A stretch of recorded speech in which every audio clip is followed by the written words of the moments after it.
الحمد لله رب العالمين والصلاة والسلام على سيد المرسلين أما بعد فأعوذ بالله من الشيطان الرجيم بسم الله الرحمن الرحیم. السلام علیکم ورحمۃ اللہ وبرکاتہ. کیسے ہیں آپ سب؟ امید ہے آپ سب خیریت سے ہوں گے. میری دعا ہے اللہ تعالیٰ آپ کو اپنے حفظ و امان میں رکھیں. درخشہ قرآن آن لائن کے ناظرین و سامعین کو خوش آمدید. ناظرین، آج ہم نورانی قاعدے کا سبق نمبر 11 پارٹ 3.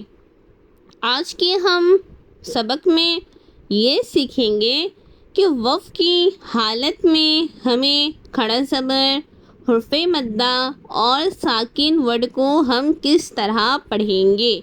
آج ہم اس کو درست ادا کرنا سیکھیں گے. آج ہم اس ورڈ کو رواں اور وقف دونوں صورتوں میں پڑھنا سیکھیں گے. امید ہے آج کی ویڈیو بھی آپ کے علم میں اضافہ کرنے والی ہے. تو آپ سے ریکویسٹ ہے کہ آپ میری ویڈیو کو اینڈ تک لازمی دیکھیے گا. اپنی زندگی کا تھوڑا سا وقت علم حاصل کرنے کے لیے ہمیں نکالنا چاہیے. یہ ہمیں دنیا میں بھی فائدہ دے گی اور آخرت میں بھی. اور ہم جب قرآن مجید کو بہتر اور احسن انداز سے پڑھنا سیکھیں گے تو انشاءاللہ پھر ہمیں اس کو پڑھنے کا ثواب بھی ملے گا اور صحیح ادا کرنا بھی ضروری ہے. کیونکہ معنی چینج ہو جاتا ہے. اگر ہم ایک ورڈ کو بھی غلط ادا کرتے ہیں تو اس کا معنی چینج ہو جاتا ہے. تو ہمارے لیے ضروری ہے کہ ایک ہم مسلمان ہونے کے وجہ سے کہ ہم پہ قرآن مجید ہم بہتر اور احسن انداز سے پڑھنا سیکھیں. تو آئیے پھر آپ بھی میرے ساتھ میری مشق میں شامل ہو جائیں. اعوذ باللہ من الشیطان الرجیم بسم اللہ الرحمن الرحیم. یخشا، خواہ کو پر پڑھنا ہے.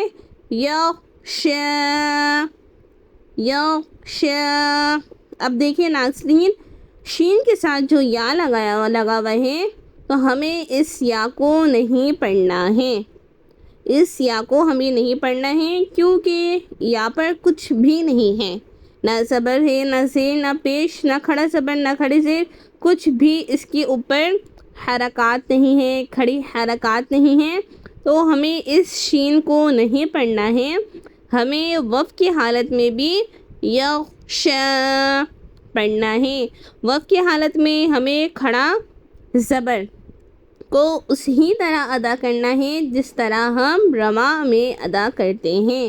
یخشا یخشا یخشا. یسعی یسعی یسعی. عین پر کھڑی حرکات ہیں اور عین کی آواز کو واضح کر کے پڑھنا ہے. یسعی. اور ہمیں اس یا کو بھی نہیں پڑھنا ہے. یسعی. اور وقف آ جائیں قرآن مجید میں یسعی کے بعد تو ہمیں یسعی ہی ادا کرنا ہے. کیونکہ وقف کی حالت میں ہمیں کھڑی حرکات کو چینج نہیں کرنا ہوتا، ہمیں اسی طرح ادا کرنا ہوتا ہے. یسعی یتلو یتلو یتلو. اب لو پڑھ رہی ہوں میں. واو کے بعد جو الف ہے ہمیں اس الف کو نہیں پڑھنا ہے. ہمیں پڑھنا ہے یتلو یتلو یدعو یدعو. اب ہم اسے یدعو کیوں پڑھ رہے ہیں؟ کیونکہ دال پر قلقلہ کریں گے. کیونکہ دال حرف قلقلہ میں سے ہیں. حرف قلقلہ 5 ہیں: قاف، طا، با، جیم، دال. اب یہ حرف قلقلہ ساکن ہیں، یعنی دال تو حرف قلقلہ میں سے ہیں اور دال پر جزم ہے، اور جس حرف پر جزم ہو اسے ساکن کہتے ہیں. تو دال ساکن ہو گیا تو ہم اسے قلقلہ کریں گے. یدعو یدعو. اب واو ساکن سے پہلے پیش ہے, عین کے اوپر پیش ہے, واو سے پہلے والے ورڈ میں پیش ہے اور واو ساکن ہے, تو واو ساکن سے پہلے پیش ہو تو واو مدہ ہوگا. ہمیں ایک الف کے برابر کھینچ کر پڑھنا ہے. یدعو یدعو. عین کی آواز کو واسع کرنا ہے. یدعو. تا جیم زبر تج, قلقلہ کرنا ہے ہمیں. تج. را یا زیر ری تجری. را کو باریک پڑھیں گے اور کھینچیں گے کیونکہ یا ساکن سے پہلے زیر ہے تو یہاں پر یا مدہ ہو رہا ہے. ہمیں ایک الف کی برابر مقدار کی برابر کھینچ کر پڑھنا ہے. تجری. جیم پر قلقلہ کریں گے, جیم حروف قلقلہ میں سے ہے. تجری تجری تجری. یہدی یہدی یہدی.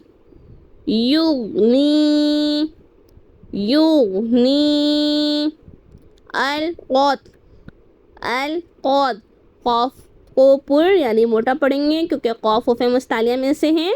القط القط. امہل امہل امہل. اقرأ اقرأ. ہمیں قاف پر بھی قلقلہ کرنا ہے کیونکہ قاف حروف قلقلہ میں سے ہے. اقرأ. اور حمزہ ساکنہ کو اگر الف ہے, الف کے اوپر جزم ہے تو یہ حمزہ کہلاتا ہے. اگر الف پر کچھ بھی حرکت آ جائے تو وہ حمزہ کہلائے گا. اور جب حمزہ ساکن ہو یعنی حمزہ ساکن ہو تو ہمیں حمزہ ساکن کو ہمیشہ جھٹکا دے کر پڑھنا ہے, جس طرح میں پڑھ رہی ہوں. اقرأ اقرأ اقرأ. فرغب فرغب فرغب. فاسقب. نون ساکن کے بعد حروف اقفا میں سے صاد ہے. فاسقب فاسقب. وانحر وانحر. ہا کی آواز کو واضح کرنا ہے کیونکہ ہا اور ہا میں ہمیں فرق کرنا ہے, کیونکہ ہا الگ ورڈ ہے اور ہا الگ ورڈ ہے, تو ہمیں یہاں پر اس طرح ادا کرنا ہے. وانحر وانحر وانحر. آپ میرے ساتھ پریکٹس کریں. وانحر وانحر. اور واو سے پہلے الف ہے, واو کے بعد جو الف ہے ہمیں اس الف کو نہیں پڑھنا ہے کیونکہ واو کو ہم نون میں ملائیں گے. وانحر وانحر وانحر. اخرج اخرج. اب دیکھیں اگر اخرج پر گول دائرہ ہو, جیم کے بعد گول دائرہ یعنی وف کی علامت ہو, تو ہمیں اسے وف کی حالت میں اخرج کو کس طرح پڑھنا ہے. اخرج. جیم پر جو زبر ہے ہم اسے وف کی صورت میں ساکن کر دیں گے. اخرج. امید ہے میری آج کی ویڈیو بھی آپ کو پسند آئی ہوگی اور اچھے طریقے سے آج کی مشق کو آپ نے میرے ساتھ پڑھا ہوگا. تو انشاءاللہ پھر ملتی ہوں نیکسٹ ویڈیو میں. جب تک آپ مجھے اجازت دیجیے. اللہ حافظ. جزاک اللہ خیرا. اللہم آمین.